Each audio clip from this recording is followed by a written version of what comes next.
It was a normal morning, or at least I thought it was. I had just sat down with my coffee, scrolling through messages, when my phone buzzed with a text from her. My fiancée. The woman I had planned a life with, who I had spent months coordinating venues, guests, and vows with. The message made my stomach drop immediately. Wedding is off. Expect a call from my lawyer. I blinked. Read it again.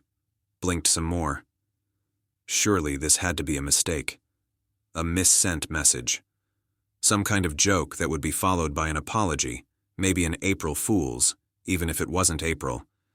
But the date on the message was today, and the tone, cold, detached, calculated, left no room for doubt. I called her immediately, my voice cracking despite my best attempt at composure. "What are you talking about? Why are you saying this?" No answer. Just silence. I tried again. Still nothing. Then a single response. One word. "Lawyer." I felt my chest tighten, my mind spinning. What had I done? What had changed overnight that could erase everything we had planned? Everything we had dreamed about? I drove to her apartment, hoping to find some explanation, some rational reason for this insanity. The hallway was quiet when I arrived. I knocked on the door, my heart hammering. When she opened it, she looked different, calm, unfazed, almost cold. "I didn't expect you," she said lightly, like I was an inconvenience. "Explain," I demanded. "Why is the wedding off? Why are you involving lawyers? Did I do something?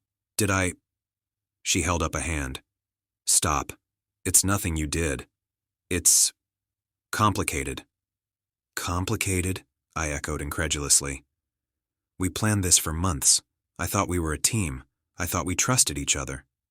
She shrugged, emotionless. "I changed my mind. I realized I can't marry you. It's not fair to either of us." I could feel the world collapsing around me, not in a fiery explosion, not in screaming rage, but in a silent, sharp, cutting realization.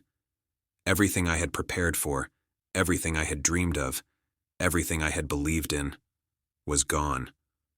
"I don't understand," I said, voice trembling. "This doesn't make sense. You're just walking away after all of this?" "Yes," she said simply, "and legally, you'll hear from my lawyer. Everything needs to be handled properly." The absurdity of it hit me. Lawyers, contracts, planning, rings, guests, months of effort, conversations and promises, all reduced to cold words on a screen and the distant hum of bureaucracy.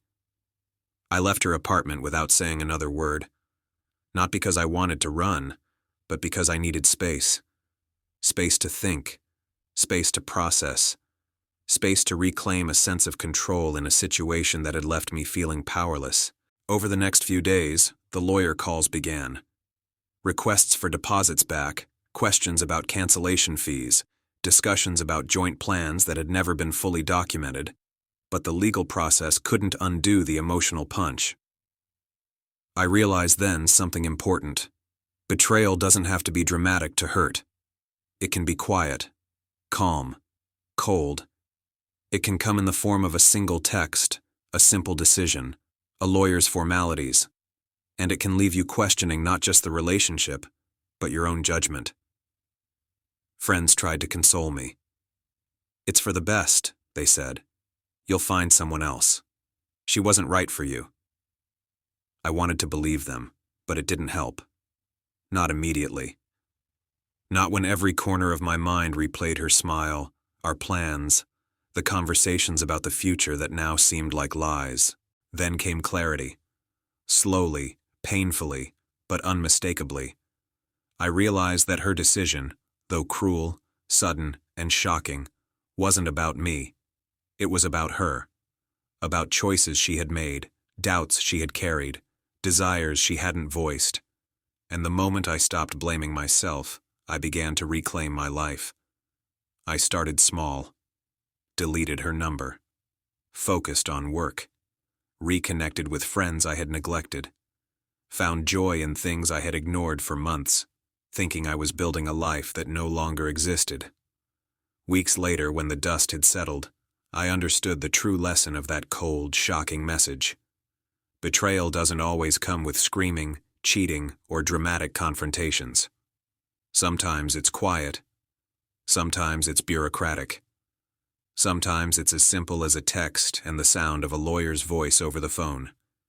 And sometimes the only way to survive it is to stand tall, accept the reality, and rebuild the life that someone else chose not to be part of. I never got an apology. I never got an explanation. Just the faint echo of the message on my phone and the realization that my world had shifted overnight. But I survived. I adapted. And in surviving, I found something unexpected: freedom. Because sometimes the worst betrayal isn't just about losing someone, it's about discovering the strength you never knew you had in the moments when the world seems coldest, quietest, and most hopeless. That text shattered everything I thought I knew, and in the rubble, I found a version of myself that was stronger, clearer, and completely unshaken by someone else's sudden decision.